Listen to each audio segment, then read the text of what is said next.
ईश्वर के चरणों में कोटि कोटि नमन मेरे प्यारे मित्रों। आज हम बात करने वाले हैं कि हम रोते क्यों हैं। क्या हमें रोने की आवश्यकता है? क्या रोने से मन हल्का होता है? रोना जरूरी है?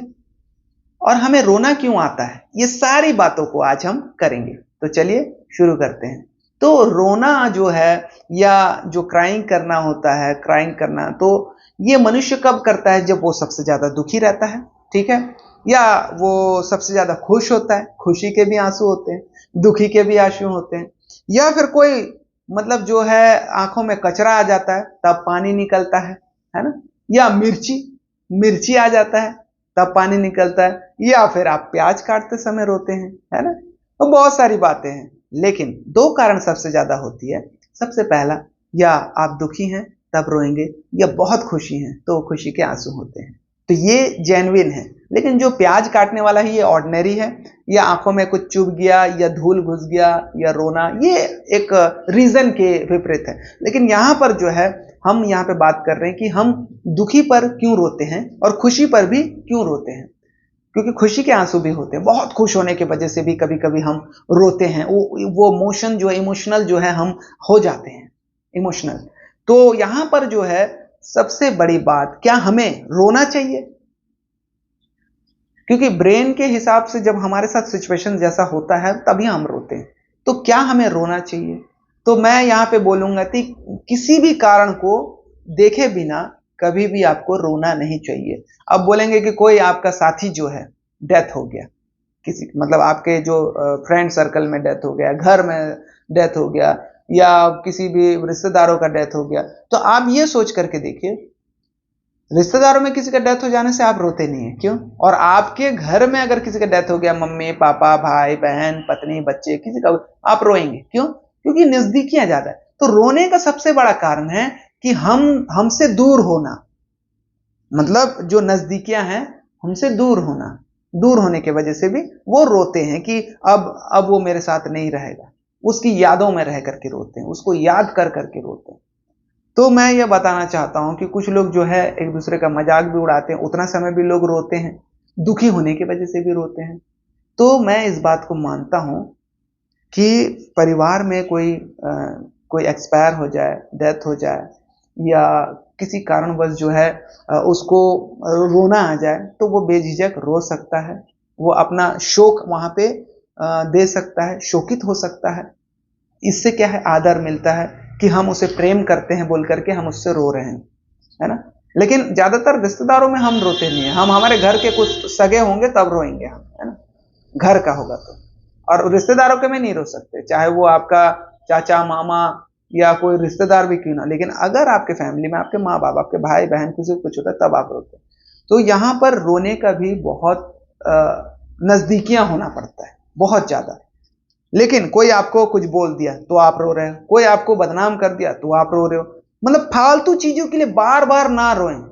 कुछ तो कर नहीं सकते, अपने आप को कमजोर समझते हैं। आदमी जब रोता है तो कमजोर होता है बिना वजह के। जैसे कि ठीक है, आपके साथ कुछ दुखित घटना हुआ तो रोना एक जायज बात होती है, लेकिन हर कामों में आप रोते हो। आपको कोई काम बता दिया, मैं नहीं जाऊंगा, मैं नहीं कर पाऊंगा, मैं ऐसे नहीं कर सकता, है? और फिर उसके बाद जो है अगर आपको कोई डांट देता है तो वहां रो देते हो, कोई काम दे देता है तो वहां रो देते हो। मतलब कुछ लोग जो है रो के डराने का भी काम करते हैं, याद रखिएगा। रो के डराने का काम करते हैं कुछ लोग, है ना। रो के फंसाने का भी काम करते हैं, रो के डराने का काम, रो के फंसाने का काम। और यहां तक के मगरमच्छ के आंसू भी बोलते हैं लोग, झूठी आंसू भी बोलते हैं। बाप रे, ये तो पूरा एक्टिंग और फिल्म के कलाकार टाइप से रोते हैं, है ना। तो ये झूठे आंसू और झूठे मगरमच्छ के आंसू और झूठे कलाकार जो है, ये जो है आपको मिलेंगे।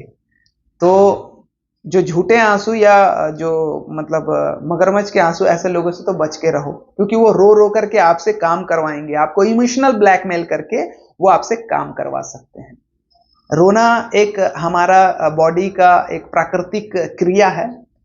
हमको इमोशनली अगर कुछ हर्ट होता है, कुछ दुख होता है तो हम रोते हैं, और वो ओब्वियसली आंसू निकलता ही है। लेकिन पुरुषों में बहुत कम रोया जाता है, हाँ, लेकिन गर्लफ्रेंड बॉयफ्रेंड वाले होंगे तो गर्लफ्रेंड तो कम रोती है लेकिन बॉयफ्रेंड ज्यादा रोता है, क्योंकि जब वो छोड़ के चले जाती है तो क्योंकि उसको दूसरा बॉयफ्रेंड मिल जाता है, उसमें भी रोते हैं लोग। लेकिन यहाँ पे मैं आपको एक बात बता देना चाहता हूँ कि ऐसे लोगों से बच के रहो, मगरमच्छ वाले आंसू से, जो तुमको बार बार इमोशनल ब्लैकमेल करके रो रो करके तुमसे काम निकलवाता है। ठीक है, तो अगर आपको कुछ परेशानी है तो आप देखो उस परेशानी को हल करने की कोशिश करें, रोना नहीं है। रोने वाले कमजोर होते हैं और रोने वाले भी मतलब अपने अपने आप में वो कुछ नहीं कर सकते हैं, निर्बल होते हैं, है ना। तो याद रखें, रोना नहीं है। सिचुएशन बहुत सारे मैंने बता दिया है कि लोग क्यों रोते हैं, क्या कारण है। अगर वीडियो समझ में नहीं आया तो फिर से आप एक बार देखिए। और आपको रोना नहीं है, कुछ भी कारण हो, क्योंकि जो सच्चाई है वो तो सच्चाई ही रहेगा, आप उसको बदल नहीं सकते, है ना। तो रोने का जरूरत नहीं है, आज नहीं तो कल सबको एक दिन मरना है। तो अब जिसको हम चाहते थे वो मर गया, अब एक्सीडेंटली मर गया, इमरजेंसी में मर गया, आपातकालीन घटना घट गया, तो एक बार आता है रोने का, लेकिन उसके बाद आप अपने आप को स्ट्रांग कर सकते हैं। और ऐसे चापलूसी लोगों से बच के रहो जो आपको रो रो करके, इमोशनल करके ब्लैकमेल करते हैं, आपसे काम निकलवाते हैं, विशेष करके लड़कियों से। तो याद रखें, या वो आपकी मम्मी भी हो सकती है, क्योंकि वो भी आपसे काम निकलवाएगी कि मेरा बेटा ये कर दे, वो कर दे, वो ला दे, ऐसा बोल करके। क्योंकि जब आपका शादी होगा तो फिर वो इमोशनल करके आपको अपने पत्नी से भी अलग कर सकती है, और पत्नी जो है अपनी तुम्हारी माँ से भी तुमको अलग कर सकती है। क्योंकि मैं स्त्री का बात किया, ज्यादातर वही रोते हैं, पुरुष लोग बहुत कम रोते हैं। तो याद रखें और इस वीडियो को बार बार देखें अगर आपको समझ में नहीं आया तो। और इसी प्रकार के वीडियो देखने के लिए आप हमारे चैनल को सब्सक्राइब कर सकते हैं। ईश्वर आप सभी को आशीष दे। नमस्कार, गुड बाय।